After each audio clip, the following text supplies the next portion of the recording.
Hi everybody, thanks very much for joining us. Sorry we're a few minutes late. We've had some technical issues as is normal at the moment, but thanks very much for joining us this afternoon. We're very excited to be hosting this webinar talking about connections, collaborations and professional learning networks. We hope that it will be able to provide some useful information and insight for school leaders and teachers, particularly during the very difficult times that we're all living in the wake of the coronavirus pandemic and the unprecedented impact that this has had on schools and education. So my name is Kim Chadwick. I'm a senior publisher at Emerald Publishing, and I have the very easy job of asking questions this afternoon and being the host. And so I'm delighted to be joined by two much more intelligent panellists. So firstly, we have Professor Chris Brown. Chris is Professor in Education at Durham University. He has a long-standing interest in how research evidence can and should, but often doesn't, aid the development of education policy and practice. Of his current work, Chris is seeking to drive forward research into professional learning networks as a means to promote the collaborative learning of teachers and to improve practice and ultimately pupil outcomes. Chris is the author of many books, including this one, The Network School Leader, which we'll be talking about a little bit about this afternoon. I had the pleasure of working with Chris on this book, which we published in April of this year. Chris wrote this book specifically for, I'm not doing a very good job of holding this up, there you go. Chris wrote this book specifically for school leaders, and it looks at how school leaders can effectively develop, support and sustain professional learning networks within and across schools, and draws on two key case studies from England and Germany. So hi Chris, thanks for being here. And then we also have, who unfortunately you can't see due to technical issues, but we do also have on the line with us Jane Flood, who I'm delighted to be joined by. So Jane is Head of Learning at Netley Marsh CE Infant School in Southampton. She's been an infant teacher for over 20 years in roles from supply teacher to deputy head, and worked across many different school settings, including one-form entry infants to large inner-city primaries. Throughout her career, Jane has engaged in school-based research designed to raise pupil outcomes and has sought to disseminate this learning to colleagues. In 2018, Jane became a founding fellow of the Chartered College of Teachers, or Teaching, and Jane is currently undertaking a PhD at Durham University, focusing on ways to manage the competing priorities of teacher researchers and informal leaders in professional learning networks. Together, Jane and Chris also wrote another great book that I had the pleasure of working on, which is this one, which we published last year, which also looks at professional learning networks and how school leaders can secure the benefits of PLNs. So we'll be running the webinar to start with as a bit of a panel discussion between myself, Chris and Jane, which will last for probably around 30 minutes. And then we're going to move on to a live Q&A so that we can take any questions that anyone might have. You can ask your questions at any time using the chat feature of the webinar. If you just type your questions into the box, then we'll see those come through. And so we'll start taking those once we're done with the panel discussion. So I'm going to start by asking hopefully quite a simple question, which I'll address to you first, Chris. If you could just start by telling us a little bit about professional learning networks and what their benefits are. Thanks.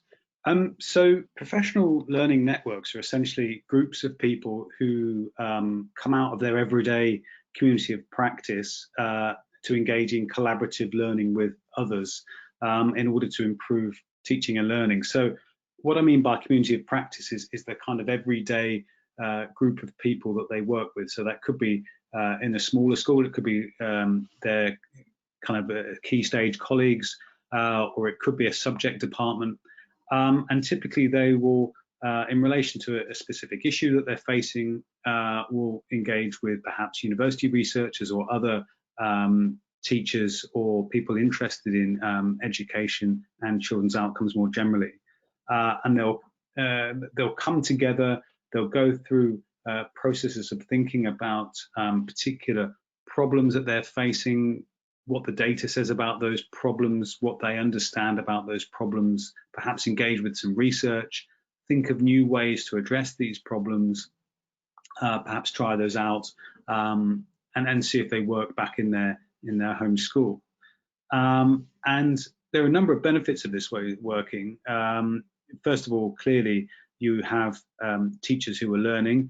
They're learning not only for themselves, but they're also learning on part of their colleagues. So they are kind of almost learning champions in the sense they're going in, thinking about new ideas, thinking about new practice, coming back and sharing that with the colleagues back in their school. In itself, that kind of leads to both teachers and their school colleagues more generally developing a kind of inquiry mindset. So thinking that, you know, with any problem we face, actually this is something we can tackle, this is something we can deal with and improve. We've also noticed that when schools take this on board, their innovation potential increases, so that there's an improved capacity and culture to create and to spread new knowledge. And clearly, the practice of teachers as a result of engaging in this type of activity improves, and as a result, student outcomes also improve. And we've noticed that actually this has a kind of disproportionately beneficial impact in provision of education in disadvantaged areas. And the final thing I would say on this is that actually they can help schools achieve very cost-effective educational change. They only require small numbers of teachers to leave their school, come to learn, come back and share. So it's a kind of relatively cost-effective way to think about how to improve what happens in your school. I don't know if Jane, if you've got anything in addition to that. No, I completely agree with everything that you've said, Chris, quite obviously. But if you look at it, I guess I'm taking the practitioner view here. It can really help joining a professional learning network, because often schools operate in their own little echo chamber. So getting out and talking to other people, listening to other people, often working with different stakeholders, or even cross-phase colleagues, can really enlighten and encourage staff to think in a different way. And teachers like to talk to each other. There's no doubt about that. If you get in a room of teachers, it's incredibly hard to stop them talking.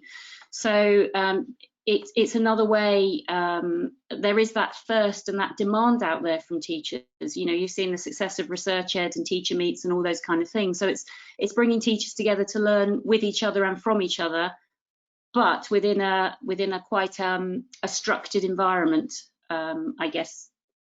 And additionally, those teachers that can go and do it, or those school leaders that do join a professional learning network, it can add some leadership experience to them. Perhaps those middle leaders who haven't had chance within their school are now taking on a much sort of a different role, I guess, and they can come back into their school as experts and lead something within their school, but with the support and the safety of the professional learning network behind them. Yeah, fantastic. Thanks, Jen. That leads quite nicely then into the next question that I was going to ask you both. So I mentioned in my kind of preamble that both of the books that the two of you have worked on in the past couple of years, you've looked at how important the role of school leaders is in ensuring effective networking and in kind of supporting the establishment and ongoing nature of PLNs. And so you, maybe again starting with you, Chris, building on your work from the Network School Leader book, can you tell us a bit about why the role of school leaders is so crucial?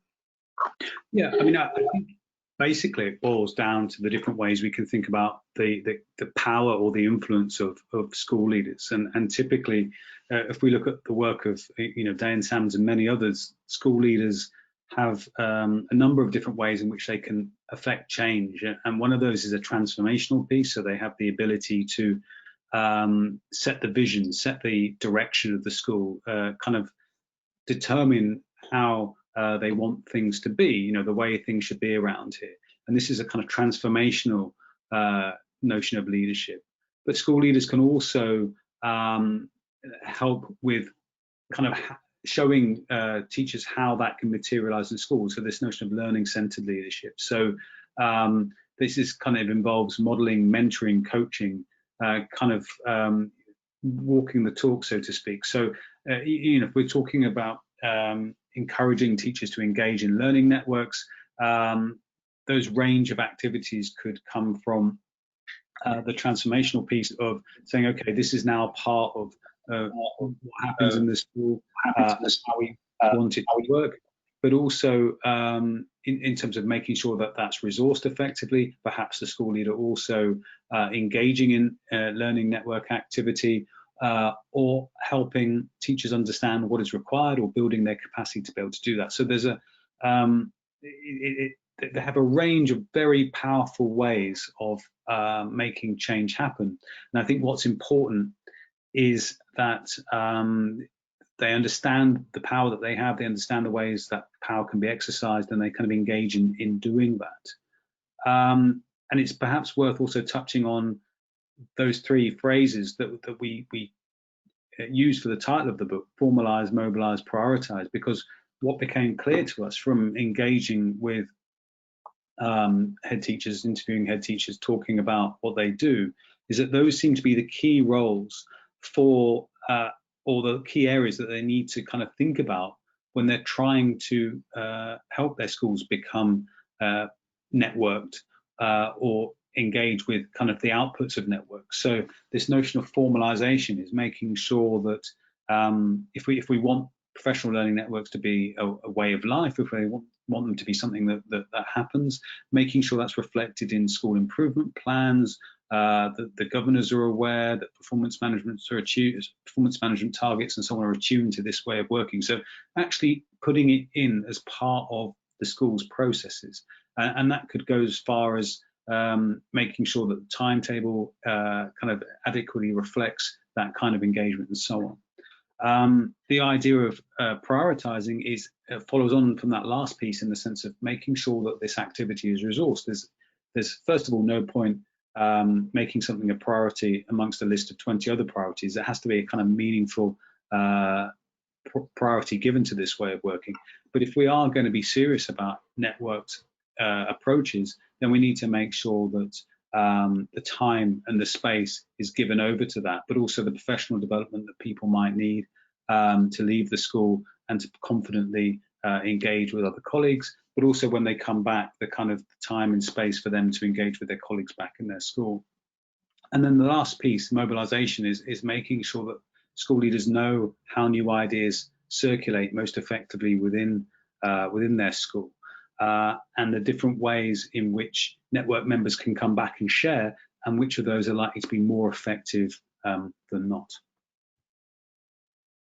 Thank you. And I was just going to ask as a follow-up to you, Jane, to particularly for, I guess, those kind of three areas of formalising, mobilising, prioritising, do they kind of ring true for your experience in engaging with PLNs yourself?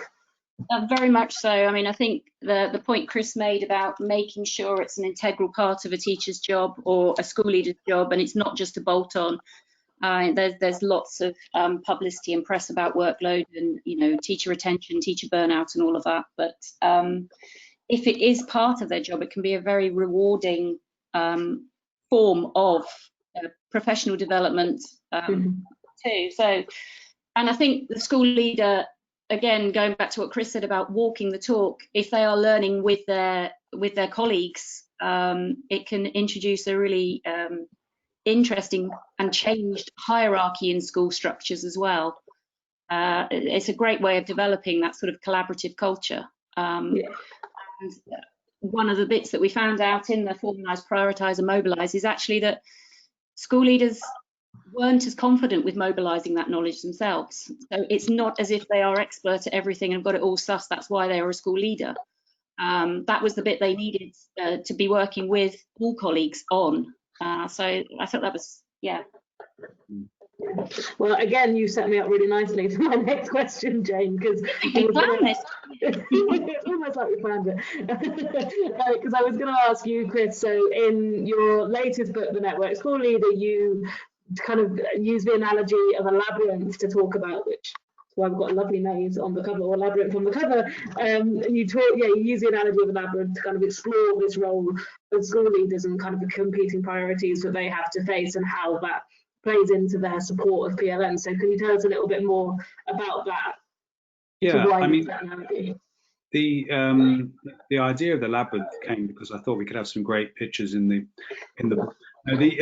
Basically, it seemed a very appropriate metaphor for thinking about very complex challenges, and and that an individual or organisation might how they might face them, but also how they might tackle those challenges. And what I think it shows, what it's good for showing, is that actually the best approach for engaging with or dealing with any complex challenge is going to be a function of the different elements that make up that problem and so contribute to its nature. So if we were thinking about traditional Labyrinth and in Knossos or whatever else, we've got opaque walls and we can't see where we're going. So basically, if we're going to deal with that, all we need is a map, a good sense of direction, and so on. But when we're talking about issues that school leaders face, we're talking about labyrinths that are made of very proceduralistic obstacles, relational elements, and other aspects that we kind of need to deal with.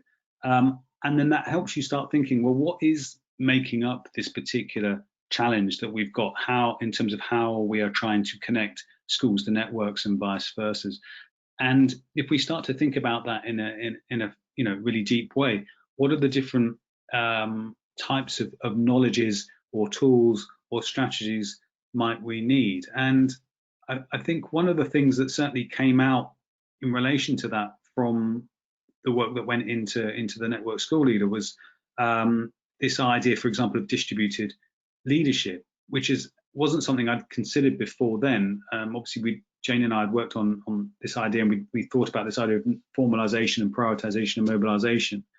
But looking at the kind of data that was coming out of that, one thing was clear, that there were many different ways that school leaders could try and achieve the idea of formalization or mobilization or prioritization, and some were more effective than others. And distributed leadership really seemed to come to the fore in these different areas, but also what was clear was different forms of distributed leadership seemed to be more or less impactful. And the reason we want to think about distributed leadership is that what we're dealing with is not people leaving the school to join a network, then report back to the kind of school hierarchy as it stands, because that's a really ineffectual way of working. It's not a kind of task force in that sense. What we really need is a kind of very seamless, very speedy, very efficient way of practices being spread. And actually, that means then that when people come back from school, they need to be supported to spread those practices, not ask permission from school leaders, then engage in a set of practices. So school leaders need to kind of relinquish some of their power, and they need to support distributed leadership to function. And that requires enabling distributed leaders to engage with others, ensuring that they've got the ability to lead, and so on. But what we found was that actually there were a number of different approaches even then to distributed leadership and how it might work. And in some cases, school leaders were encouraging their network participants to come back and act as kind of advocates or just champions, and just to stand up in meetings and in staff meetings and just to say, well, this is what we've learned, this is what we're suggesting to do, you should go and do it. And kind of surprise, that wasn't really particularly effective in generating change or generating calls to action that actually led somewhere. Whereas when schools tended to have their own internal professional learning community, and where those kind of learning communities engaged all staff in kind of similar stages to what were going on in the PLN, then that seemed to be much more effective. So what we're learning is all the time is that when we think about what it is we need to think about in terms of the connection to the network and what that involves, we can come up with different ideas and different strategies to help school leaders overcome some of those tackle some of those issues. So, for example, different ways of achieving distributed leadership are going to be helpful in making sure that new innovations come in and then mobilized around the school.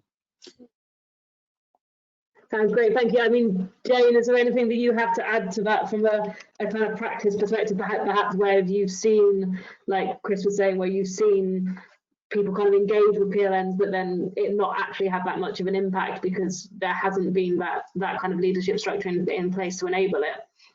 Oh, sure.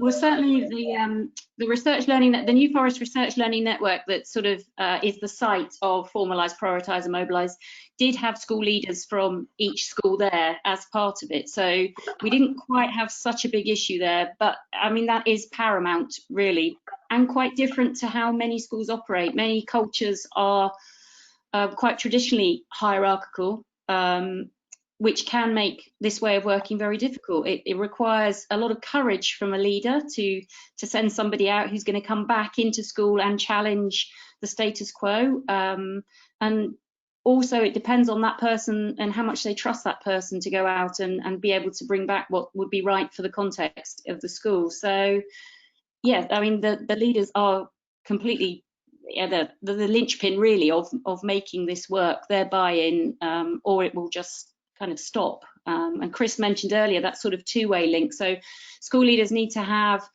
the idea that they're going to support the network, but equally support it when it gets back to their own school as well. It's that notion of learning on behalf of someone else, and then being able to share that knowledge, which in theory all teachers should be really good at, because they're very good at doing that with children, but not necessarily with their colleagues.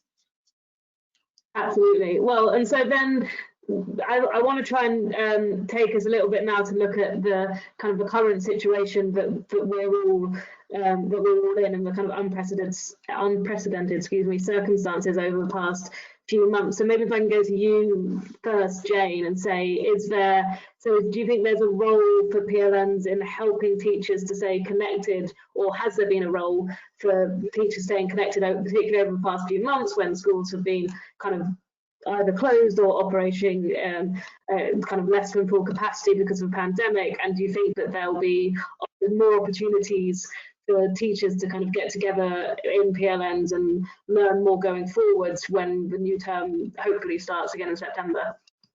Sure, and the new term's got to start in September. I'm not writing another risk assessment, it will start. So yes, I think there's been, from personal experience, there's been a growth in informal networks really. Lots of people reaching out to each other to share ideas, sort of share guidance. And what we've noticed is it's been quite area-based as well. So because our local authority is issuing guidance alongside government guidance, there seems to be sort of local schools that are joining together to sort of pool their resources and work their way through that.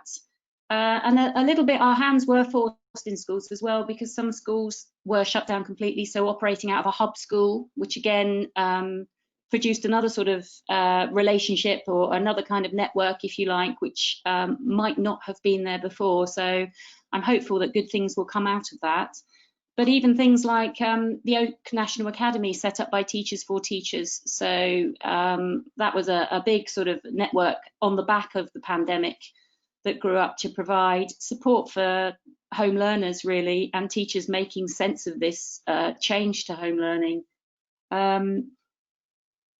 Anything else, Chris? Would you? Well, I think there are. I mean, there are a couple of things we need to think about. One, there's undoubtedly going to be a wave 2, and that might be localized or it might be national. I mean, we simply don't know.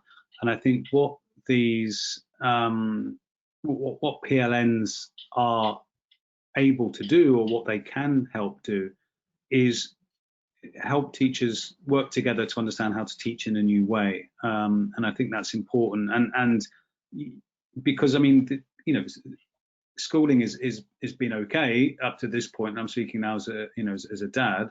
But I think if you were going to design homeschooling from scratch and kind of online teaching from scratch, you might not have done it the way, or teachers might not have done it the way it's been happening. So I think this might actually help kind of develop a new way of engaging in it, or helping teachers engage in homeschooling, parents engage in homeschooling moving forward.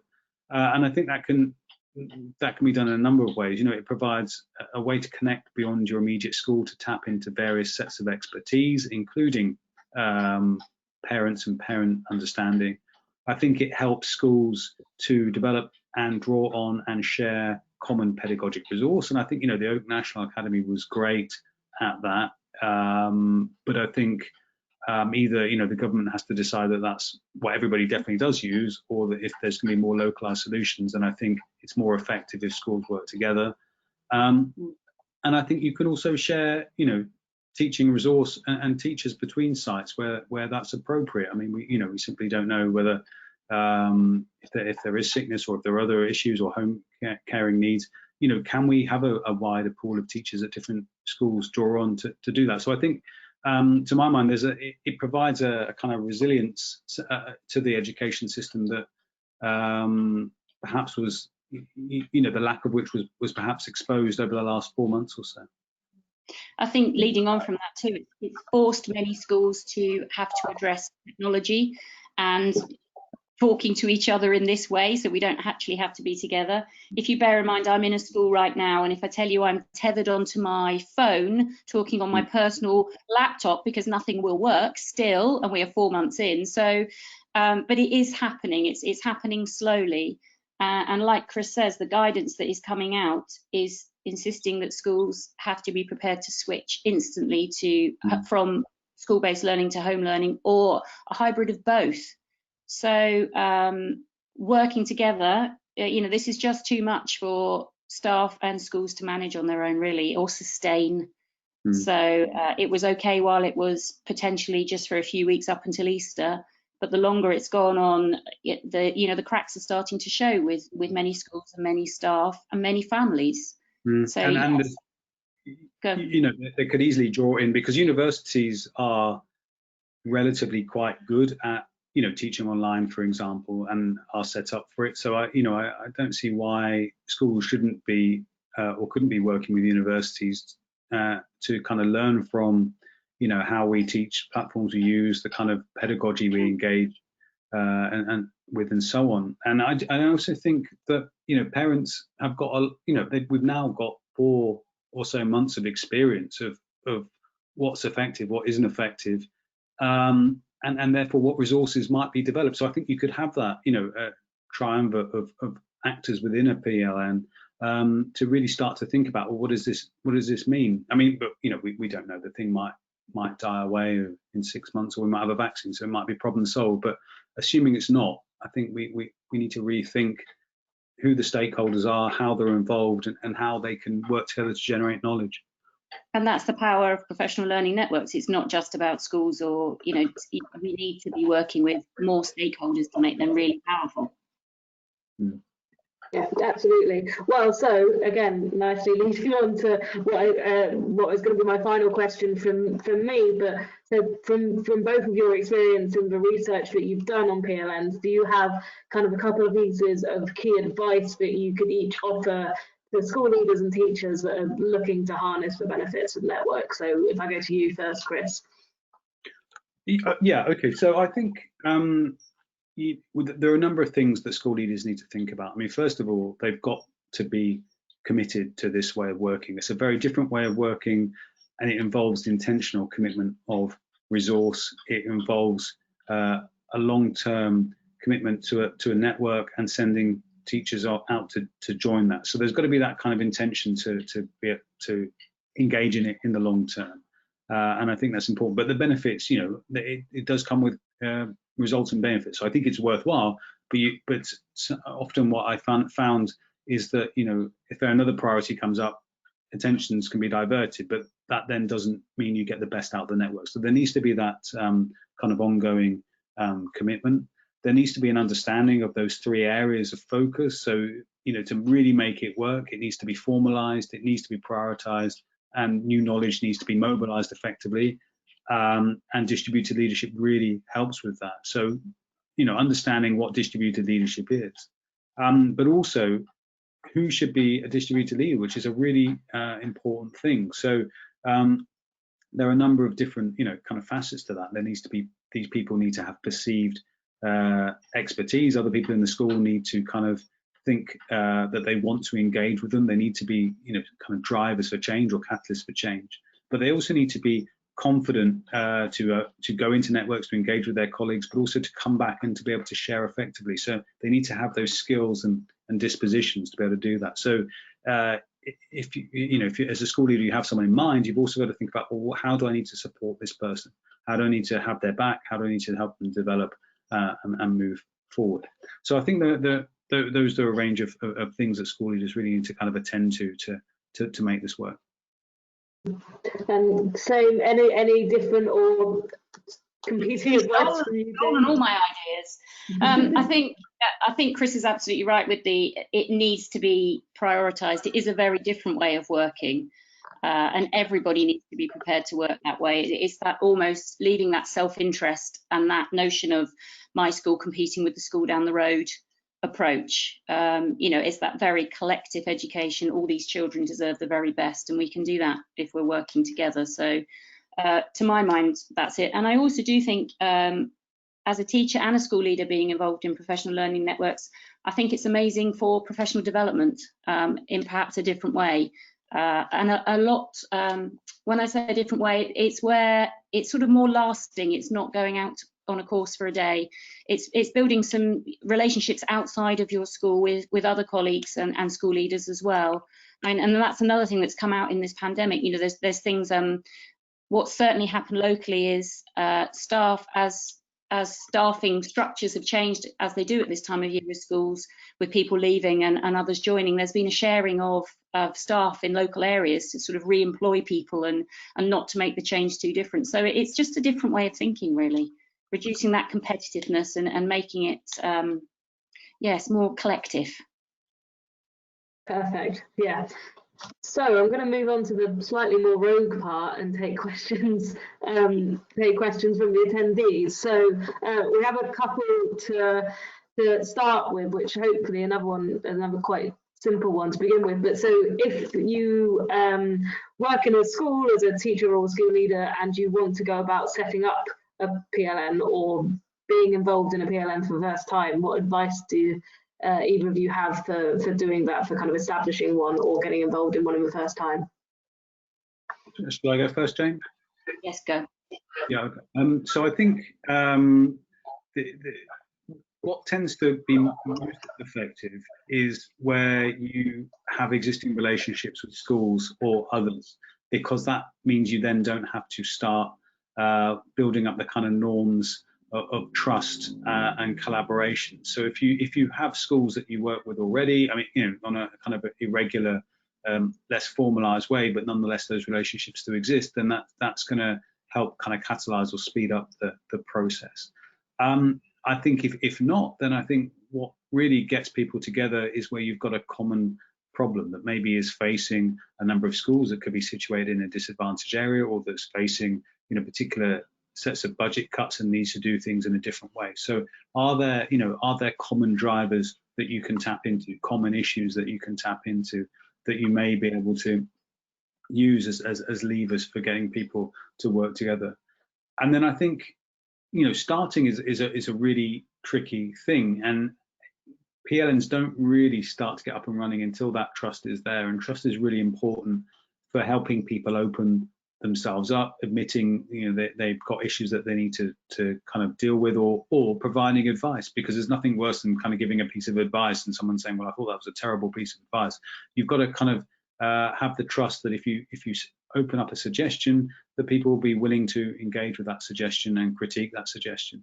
So I think they're not going to solve problems straight away, because they need to kind of reach those kind of norms of working together. So maybe you start with a few quick wins, a few things that get kind of people used to that process of collaboration, used to the working together to think about issues and kind of advancing their knowledge. And once those have been achieved, then you can move forward and tackle maybe more pressing problems. I mean, for me, if I just interject there, I think you need some way that certainly at the start of a new professional learning network, you need somebody to facilitate, to be driving it, to do the organisational bit, the sort of reminders about when the next meeting is, etc., and those general housekeeping things. There's plenty of work out there that shows that sometimes the network can sort of fall apart when that is withdrawn or not be as effective as it can. So it really does require a big commitment on people who are working this way to completely sort of leave their hat at the door and really take it on. Yeah, so you really need to have that somebody in a kind of facilitator role, I guess, to to make it work. But not in a I have all the answers kind of role, isn't it? It's just more sort of organisational really as well. Yeah. Well, and so then another question that we had was, which I think we touched on a bit earlier when we were talking about PLNs kind of in this period, we're in the wake of the pandemic, but asked what the opportunities might be for PLNs in a kind of virtual space as opposed to traditionally when we've had them, or traditionally when they exist in kind of face-to-face physical meetings. So what opportunities there might be, I guess, particularly now that we're in this environment, for hosting or running PLNs and holding meetings with them virtually. Do you want to start, Jane, on that one? Yes, I mean, I think that there's always the thing that's being mooted at the moment in education is Zoom fatigue. And there's that idea of you're always bi-directional, you're always looking at what you look like on the camera as well as everything else before actually listening to what's being said. So, and I think ultimately we can't ever top the personal meeting up kind of part of it. But at the moment, then for sure, it's definitely a way, and it's a way of adding other stakeholders too that might not be able to come. So it could be a bit of a hybrid job where you've got people, for example, Chris is about 600 miles away from us, but has worked with our schools virtually for some while because he has the expertise and, etc. He's not always here, but he has worked in this area quite a lot. So I think there is certainly scope for that. But with the caveat being that you can't quite beat the nuances of actually being in the same room as someone, which I appreciate we can't do at the moment. But a personal example is I've done some of the teacher development trust training over lockdown. And when you get sent off into breakout rooms, by chance, I've been sent off with the same teacher from Manchester 3 times now. So he's like my best friend. There still is that, oh, there he is again. We have no idea. We don't know each other from Adam, but we've seen each other 3 times, like on a course, I guess. So it is there and it can be done. But I guess I'm a teacher at heart, so we like to meet and talk. Did you have anything to add to that, Chris? Well, I think if Jane had joined the geography PLN, she'd know I'm only 326 miles away. What's a round trip? You have to get home again. Round trip. I apologise. You're absolutely right. I think you're absolutely right, Jane, in terms of that. If you've got those pre-existing relationships, as I kind of said earlier, then moving to online is relatively easier to do because you've established kind of norms and behaviours, and you're accepting of the fact that you're not going through that kind of initial bonding that you do when you meet someone because you've already done it. So that would be ideal if you could start by doing face-to-face and moving online. But I found since lockdown, I've managed to engage in a whole range of different events without the pain of jet lag, without the pain of kind of being away for days on end. And what I've also noticed is that the events we've been running as a university have been much better attended in terms of the people we have from abroad and elsewhere.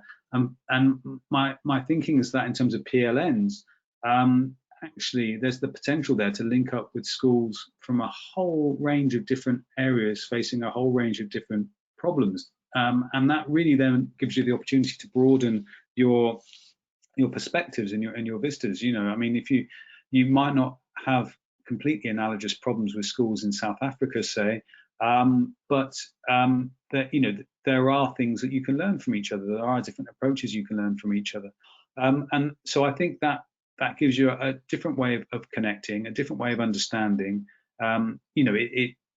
It may not be always what you need for particular ways of working, but you can do that. And it's also interesting that we know, even if you just focused on schools in England, that schools tend to be more likely to want to collaborate if they're not geographically proximate, because there is no competition for pupils so if you may find that actually a school in Manchester or Newcastle was much more willing to collaborate with a school in Southampton or elsewhere because there's nothing to be lost from doing so. So again, even if you think about kind of the disadvantaged areas that exist in the UK, if you can connect learning up amongst those, and the case study of the schools in Germany showed that actually, you know, unlike the approach that we use in England often, where we have a, you know, what we lovingly call a highly performing school kind of paired up with a kind of lowly performing school, in the expectation that the high performing school can teach the low performing school something, you know, that's for a variety of reasons isn't ideal, and slightly insulting for the lowly performing school. Whereas the examples in Germany were showing that actually, if you get homogenous schools in terms of where they are, where they're at, they're more likely to develop kind of trust and want to work with each other. So again, technology enables you to kind of link together those schools into that kind of networked piece. I think Jane is absolutely right in terms of being, you know, Zoom meetinged out, and I think that is one potential issue, that after a long day, you know, will you want another whole set of Zoom meetings? But I think we can find ways about that and around that, and ways to tackle that. So I don't think that's an insurmountable problem, but it is one we'd have to kind of think about, because it's absolutely right. You know, the last thing you want to do is more and more screen time if possible. But then let's maybe go back to the school leader and, you know, their role in freeing you up for some other screen time earlier in the day, let's say. Yeah, exactly. I was going to say that perhaps, like you guys were saying earlier, that a part of that could be worked in as in the same way that a school leader would need to kind of, in order to fully adopt a PLN within the structure of the school, would allow teachers the kind of time and space to be involved in that, so they can bring the learning back to school. Perhaps in the same way school leaders can free up screen time elsewhere, like you say, to get rid of some of that Zoom fatigue. So we've had one other question come through on the chat, which says that, do you think there would be benefits of establishing learning networks for leaders outside of the education system, for example, to develop personal leadership skills? Jane, either of you want to take that first? Yes, I do. I think they could. I think certainly industry and education and other fields can learn a lot from each other. There's been talk at this time about school leaders having to quickly adapt to crisis management and quick decisions, and, you know, all the things, skill set that they probably, when they did their MPQH, didn't think they had to be doing or wouldn't be relevant to school. So I certainly think that any different is a bit similar to having different stakeholders within an educational network, I guess. So definitely, yes.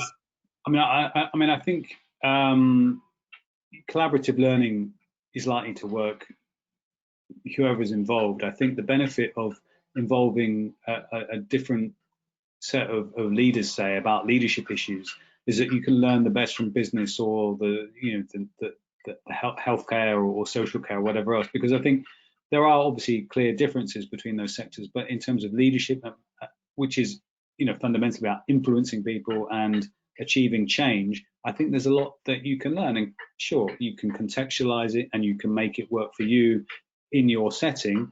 We need to help people understand how best to do that. But I think actually there's a whole range of different perspectives that you can learn on. I mean, certainly when I was at University College London, we had a leadership course there that involved engaging with people from different departments, and so you were learning about, you know, what issues they were facing in anthropology and why, and how a specific set of leadership approaches could work there, how it could work for you. So I think there is power there from doing that. Great, thank you. So we haven't had any other questions on the chat, so if anybody does want to ask, any of the attendees do want to ask a question, please type it in now and we'll see it. In the meantime, I mean, maybe a question for you, Chris. So is there anything, I mean, in the research that you've been doing, particularly over the last few years, looking at PLNs and trying to kind of drive these forward as a way of promoting collaborative learning, is there a kind of next step that you want to look at? Is there anything that you think needs further exploration about the kind of benefits or enactment of PLNs? Yeah, I think there are a number of things. I mean, I'm really interested in, if you take a global context, what are the policy drivers? So we've looked at, you know, what school leaders need to do, but, you know, clearly school leaders operate within a context. So what are the policy drivers that exist there, and which are more or less likely to encourage school leaders to engage in this way of working? So, you know, if we looked at countries where there are lots of PLNs, so for example Finland, what's going on there that maybe is different from England, and is it, can we boil it down to things like high accountability? Is that it, or are there other aspects, cultural aspects, or kind of different ethos that exist? Even about the way the teaching profession is conceived. So that's one thing I'm interested in thinking about. The other thing is how we generate reflective inquiry within professional learning networks. So what we found quite a lot of the time, well, not quite a lot, but what I've found sometimes is that you can take teachers through a process of engaging with research or new ideas, but the idea that they leave the session with is the idea that they started with, and they're kind of reluctant to take on board new ideas or reluctant to take on board different ways of seeing the world. And I've kind of been reading about other people suffering the same issue, and you can link that to kind of psychology. So the work of Kahneman, who talks about thinking fast and thinking slow. And so how do you work with people to get them to kind of challenge their pre-existing ideas? How you get them to kind of see the value of new ideas, think about how you might take them on board and get to use them.